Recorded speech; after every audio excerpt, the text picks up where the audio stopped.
है कहाँ पर?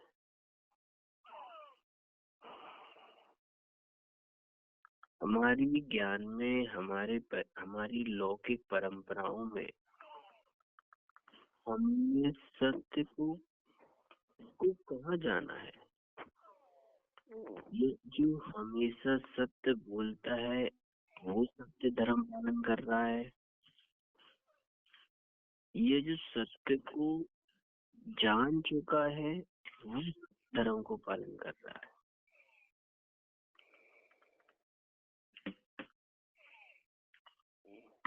लौकिक परंपरा में या लौकिकता में जो हर समय सत्य बोलता है उसने सत्य को प्राप्त कर लिया, या फिर जिसने सत्य को जान लिया है तो फिर उसने सत्य को जान लिया है तो फिर उसकी प्राप्ति का कारण क्या है?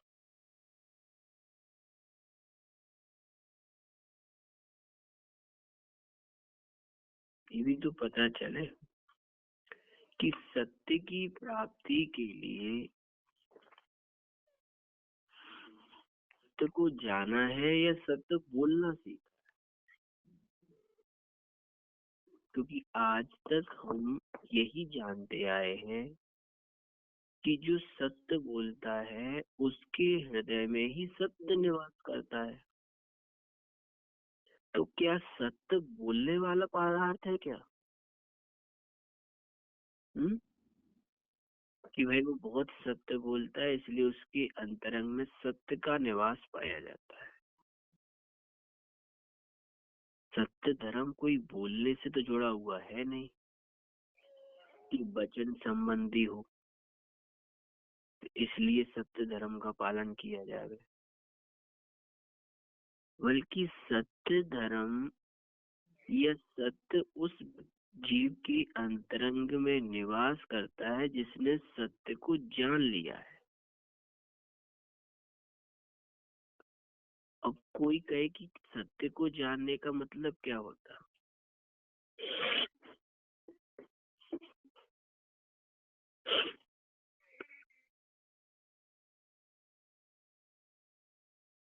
कई बार हमारे सामने यह बात आती है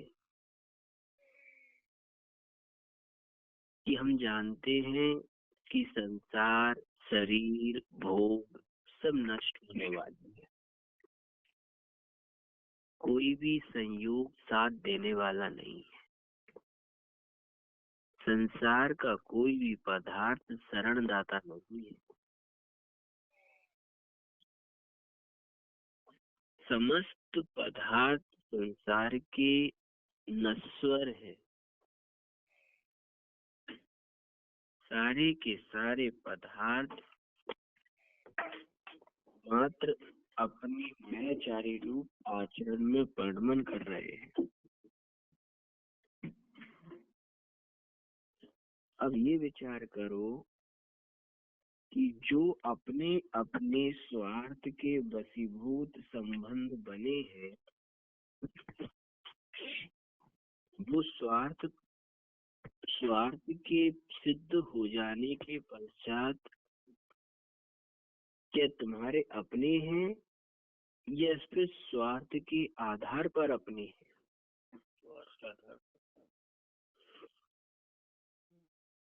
ये सब कुछ हम जानते हैं, सत्य है ना ये? जी हाँ। लेकिन फिर भी इस सत्य से क्या हमारे अंतरंग में कोई फर्क पड़ता है? फिर भी तो हम सत्य बोल रहे हैं ना। तो क्या इसे क्या कहेंगे, वो सत्य को जान चुका है? नहीं। मात्र सत्य बोलने का तात्पर्य ये नहीं है कि सत्य बोला जा रहा है। यदि तुमने सत्य को जान लिया है तो फिर सत्य रूप आचरण क्यों नहीं हो रहा? तो इसका मतलब ये हुआ कि हम भले ही असत्य नहीं बोल रहे लेकिन हमारे जीवन में असत्य है।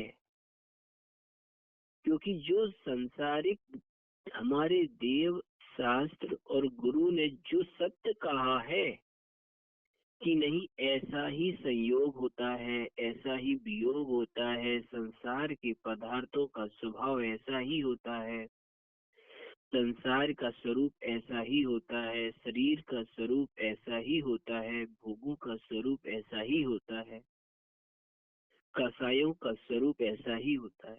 तो क्या तुमने उस सत्य को जान लिया?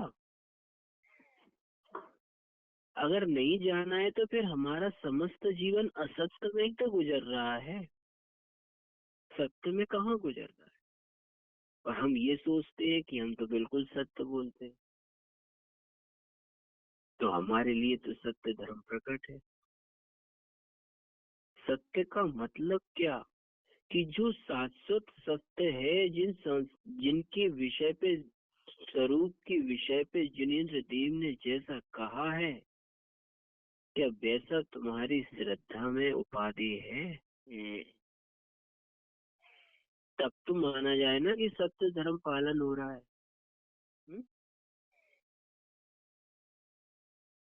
विचार करो। अभ्यालाप से कहे कि धन धन तो नाशवान होता है, मान जाओगे संग्रह करने से? अब बताओ कहाँ सत्य चल रहा है? हुँ? अभ्यास कहे कि पत्नी तो मायाचारी करती है, तो अब यहाँ लड़ाई शुरू हो जाए, हो जाएगी कि नहीं हो जाएगी? पुत्र तो मार्त स्वार्थ के वशीभूत होकर कार्य करता है, तो क्या ये मान जाएंगे अपन? लेकिन ये सब सत्य है ना, सब अपने स्वार्थ के वशीभूत ही तो कार्य कर रहे हैं। लेकिन इस सत्य को कहाँ जाना हमने, कि एक दूसरा जीव एक दूसरे के स्वार्थ के प्रयोजन की सिद्धि पर ही संयोगों को एकत्रित करता है, लेकिन इस सत्य को माना नहीं।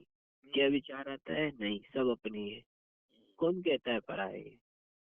सब इतनी देखभाल करते हैं, इतना राग करते हैं, इतनी चिंताएं करते हैं, करते कि नहीं करते? इतनी केयरफुल होते हैं, लेकिन ये सब कुछ असत्य है, सत्य नहीं है। फिर भी हम सोचते हैं कि हम तो सत्य में जी रहे हैं। गहराई से समझने की कोशिश करो कि आखिर जिनेन्द्र देव ने सत्य क्या कहा है, और तुम किस सत्य को मान रहे हो। जो यथार्थ सत्य है, क्या उसके प्रति तुम्हारी जागरूकता है? उसके प्रति क्या तुमने अपने जीवन में सावधानी देखी कि सत्य क्या है? अगर इस सत्य को पहचाना होता ना, तो तुम्हारे जीवन में नियम से परिवर्तन जरूर आ जाता। तुमने इस सत्य को जानने का प्रयास नहीं किया,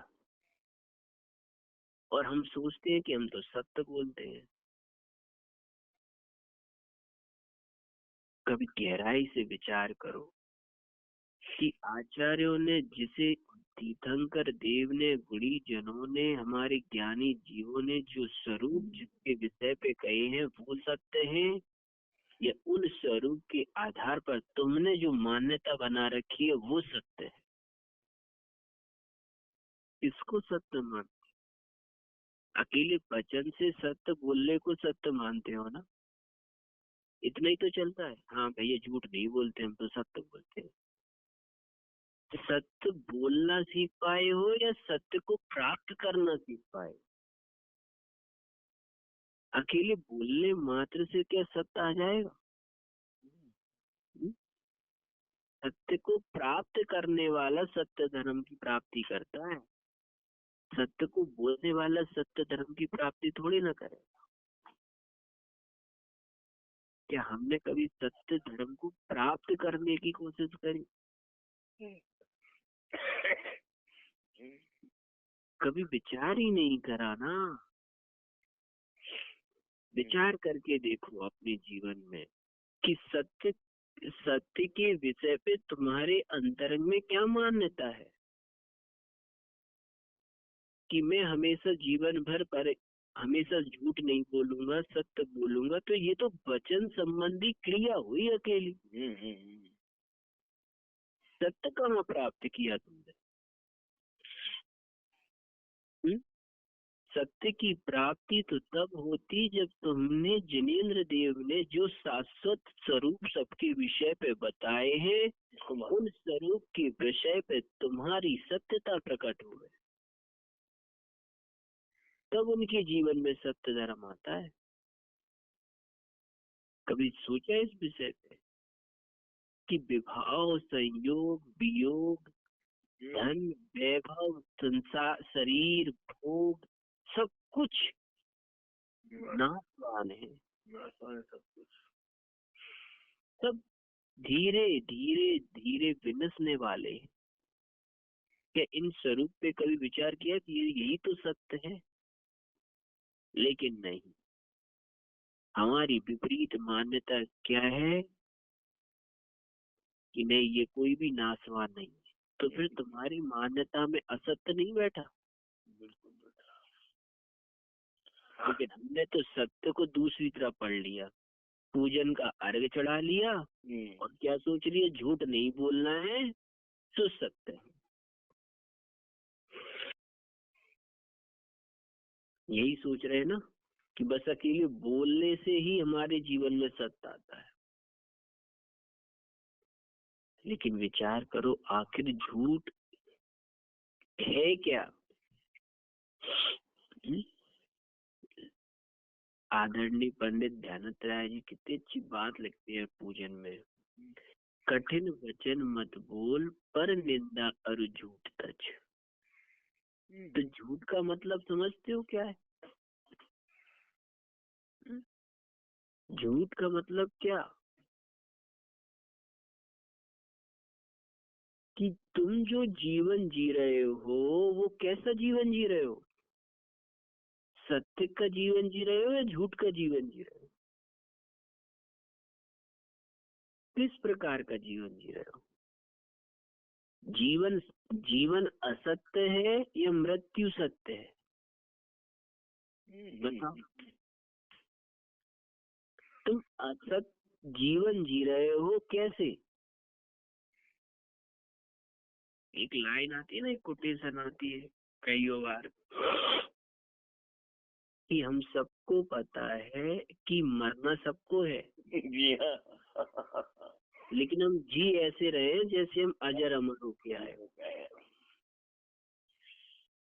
मतलब जो असत्य है उसको तुमने सत्य मान लिया और जो मृत्यु सत्य है उसको कभी नहीं मानोगे,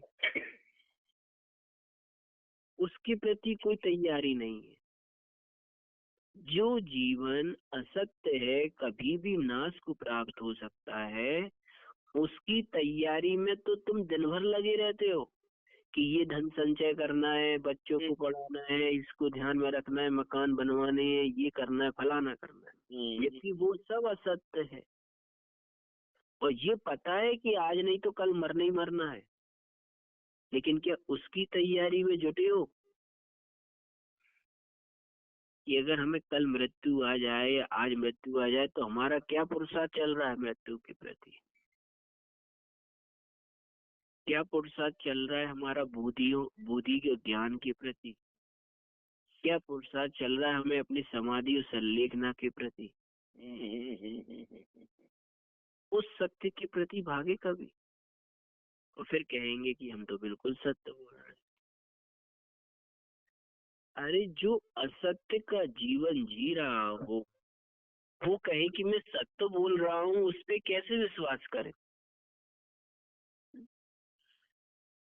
भाई जिन आचरणों में, जिन संबंधों में, जिन संयोगों में मात्र असत्यता भरी हो, स्वार्थपना भरा हो, छल कपट भरा हो, स्वार्थ की बू आ रही हो, उनको निभाते हुए तुम ये विचार कर रहे हो कि मैं सत्य बोल रहा हूँ। जबकि आचार्य कहते वो सब नश्वर हैं, कोई भी साथ देने वाले नहीं है किसी भी प्रकार से। लेकिन फिर भी उनमें ममत्वपने की बुद्धि बैठाकर हम ये विचार करते हैं कि ये सब तो सत्य है। कितनी गजब की हमारे अंतरंग में विपरीत मान्यता है कि हम सोचते हैं कि हम तो बहुत सत्य बोलते हैं, हम कभी झूठ नहीं बोलते। पर निंदा अरु झूठ तज। कितना आनंद आता है दूसरे की बुराई करने में। क्या बात है। किसी को भोजन नहीं मिले, लेकिन यदि किसी की बुराई करने मिल जाए तो उसका पेट वैसे ही भर जाए। भर जाएगा। स्वभाव देखो कितना जबरदस्त है असत्य का, झूठ का। कितना आनंद आता है पर की निंदा करने में। कभी विचार किया, कभी ये सोचा तुमने कि तुम्हारे सामने ये जो निकृष्ट जाति के लोग रहते हैं, जिन्हें देखकर तुम्हें घिन आती है, जिनसे दूर रहना चाहते हो, ये ऐसे त्रयंच जिनके लिए कभी भी, जिनसे तुम 10 फुट दूर रहना चाहते हो, पास में भी नहीं आना चाहते हो, इन्हें ऐसी पर्याय क्यों मिली? कभी विचार किया? कभी सोचा कि इन्हें ऐसी पर्यायों में जन्म क्यों मिला? ऐसे नीच गोत्र में क्यों उत्पन्न हुए ये? जब इन्होंने अपने पुण्योदय के काल में मात्र गुणी जनों की निंदाई निंदा करी, आनंद लिया उन्होंने बुराई करके। ऐसे जीवों के लिए ही तो नीच गोत्र कर्म का बंध होता है।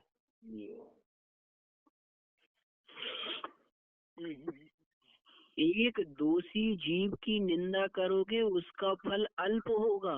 जी जी जी जी। लेकिन एक गुणी जनों की निंदा करोगे तो उसका फल उत्कृष्ट होगा। तो फिर क्या करें? अब कोई कहे कि क्या दोषों की चर्चा नहीं करें किसी की? भाई करेंगे, हम बिना दोषों की चर्चा करे कैसे काम चलेगा? तो हम एक बात बताओ, दोषों की चर्चा दोष को दूर करने के लिए कर रहे हो या दोषों की चर्चा करके स्वयं में सुख बना महसूस कर रहे हो? स्वयं में सुख बना महसूस कर रहे हैं। अब बताओ, तो इससे तुम्हारे जीवन में निर्दोषपना आ जाएगा? दोषों की चर्चा करना आगम में भी आया है, शास्त्रों में आता कि नहीं? वर्तमान युग में कितने दोषों की चर्चा करते हैं मुनिराज, लेकिन वहां पर दोषों की चर्चा इसलिए करी जाती है कि निर्दोष अवस्था प्राप्त हो जाए। लेकिन हम दोषों की चर्चा इसलिए करते हैं कि हमें बड़ा सुख महसूस होता है दूसरे की बुराई करके, पर निंदा करके। आज जो तुम्हारे सामने जो नीच गोत्र कर्म का फल आता है ना, कभी देखते हो ना कि तुमसे लोग दूर दूर रहते हैं, तुमसे लोग परायापन दिखाते हैं, तुम्हें हीन भाव से देखते हैं, ये कभी महसूस करते हो ना? ये किसका फल है? भले ही तुम नीच गोत्र पर्याय में नहीं गए, लेकिन नीच गोत्र कर्म का फल तो मिलना शुरू हो गया। ये जो आज तुम्हारे लिए लोग, कई बार आप देखते होंगे जीवन में कि लोग तुमको अपने समूह से अलग रखते हैं, बिल्कुल सही है, तुम्हें विच्छेद करके रखते हैं। तुम्हें कई बार लगता है उन्होंने मेरे को अपने समूह में शामिल ही नहीं किया। तो कौन ने? दोषी जीव नहीं, गुणी जनों ने, ज्ञानी जीवों ने। कि ज्ञानी जीव हमें अपने से दूर कर रहे हैं, हमें अपने पास नहीं रख रहे हैं, अपने गुणों को सिखा नहीं रहे हैं, ये अपने अपने स्वाध्याय से दूर कर देते हैं। ये किस कर्म का उदय है? कभी विचार किया कि हमने कहीं न कहीं ज्ञानी जीवों की निंदा करी होगी, तभी तो इस जाति के नीच गोत्र कर्म का बंध बंधा, तभी तो वो हमें अपने पास नहीं रखते, तभी तो वो हमें हीन हीन नजरों से देखते हैं। ये सब नीच गोत्र कर्म के बंध के कारण में आते हैं। भले ही तुम नीच गोत्र पर्याय में नहीं गए, लेकिन नीच गोत्र कर्म के स्वभाव ने अपना कार्य करना शुरू कर दिया। अब तुम कह रहे हो कि देखो तो उन्होंने ऐसा कार्य क्यों किया, लेकिन ये विचार किया तुमने कि आज हम गुणीजनों के प्रीति के पात्र, गुणीजनों के अपनों के पात्र क्यों नहीं बन रहे?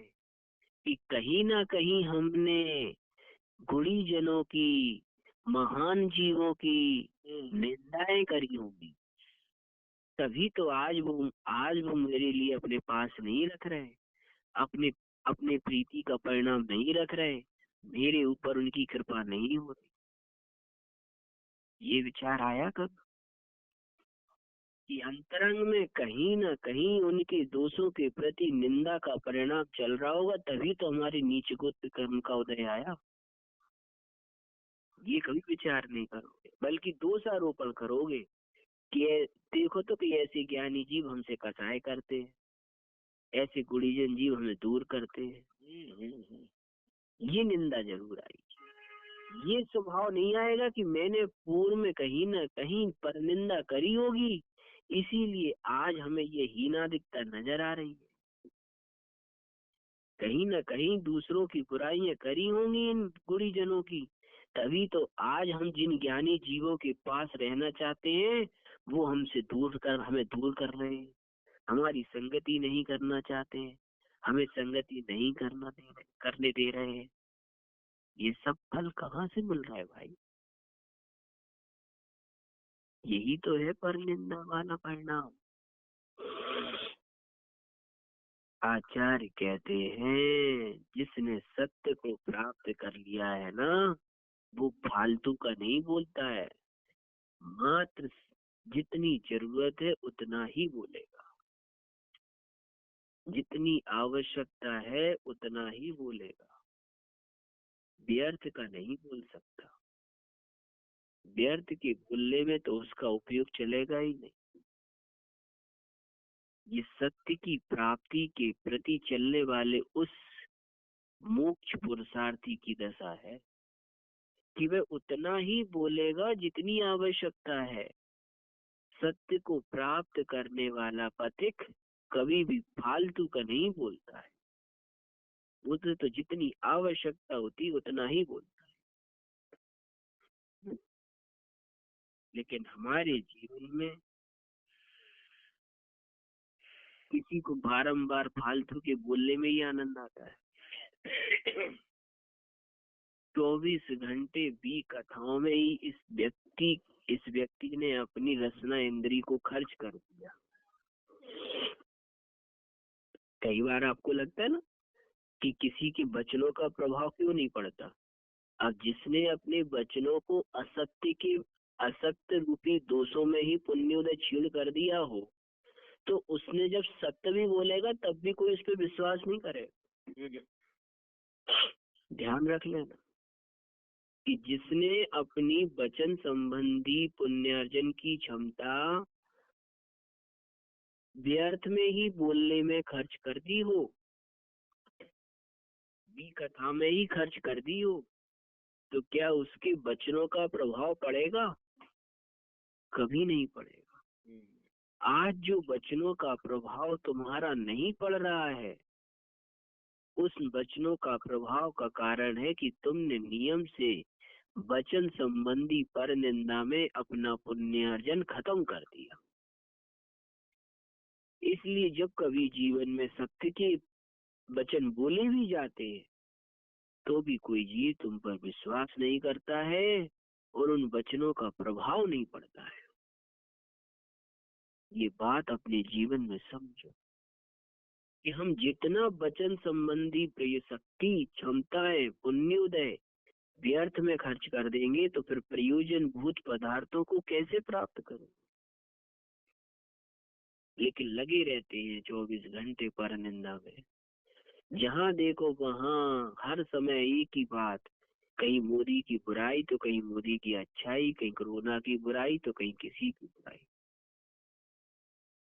ये विचार करा तुमने कभी कि इन विषयों में जितनी तुम मौन रहोगे उतनी तुम्हारी आत्मिक बल बढ़ जाएगा? लेकिन नहीं, बड़ा आनंद आता है, उसके बिना तो रह ही नहीं सकते।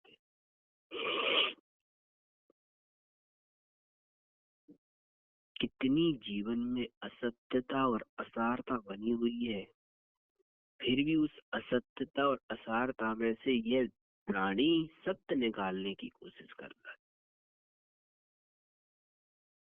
कभी नहीं विचार करता है कि वास्तविकता से सत्य क्या है, कि हमें अपने वचन संबंधी, पर निंदा संबंधी दोषों को दूर करना है। जो जिनेन्द्र देव ने वास्तविकता से सत्यता बताई है, उस सत्यता को अंगीकार करना है, तब जाके जीवन में सत्य की प्राप्तियां होती हैं। कभी इस पे विचार नहीं किया, क्या बातचीत चलती है, लेकिन लगे हैं पर निंदा की झूठ करने में, पराई बुराई करने में, कितना आनंद आ लेता है। लेकिन कभी ये विचार करा तुमने अपने जीवन में कि आज तुम जो बुरी जनों के पात्र नहीं बन रहे हो, उनकी उनकी योग्यता, उनकी प्रीति के पात्र नहीं बन रहे हो, उसका कारण क्यों? क्योंकि तुम 24 घंटे अभिप्राय में उनके प्रति निंदा बना कर रखे, दोष बना के रखे, इसीलिए तो गुण ग्रहण का भाव नहीं आ पाता। आज तुम्हारे जीवन में यदि देव शास्त्र गुरु के प्रति यथार्थ श्रद्धा हो ना, तो उनके पास जाकर ही तुम्हारे लिए अपने आप ज्ञान की प्राप्ति होने लगे, अपने आप समस्याओं का समाधान होने लगे। लेकिन नहीं, उनके प्रति यथार्थ श्रद्धा कहाँ है? वो तो ये सोचते भाई इन्होंने कर लिया, हमारे करने योग्य कार्य थोड़ी ना है, ये तो उन्हीं करके लिए, ये तो इनके कार्य है, हमारे नहीं है। यही कह सब, हम तो संसार में हैं, हमें तो संसार के काम करने हैं। एक बात बताओ, क्या तीर्थंकर देव संसार में नहीं रहे? संसार में रहकर संसार के कार्य करके पारलौकिक कार्य को साध लिया। हमने भी तो साधा जीवन में, कि कभी हमने इस जाति का विचार नहीं किया? कभी नहीं सोचते कि आखिर असत्य का जीवन जीते जीते थकान महसूस नहीं होती क्या? हुँ? थकते नहीं हो असत्य का जीवन जीते हुए? हुँ?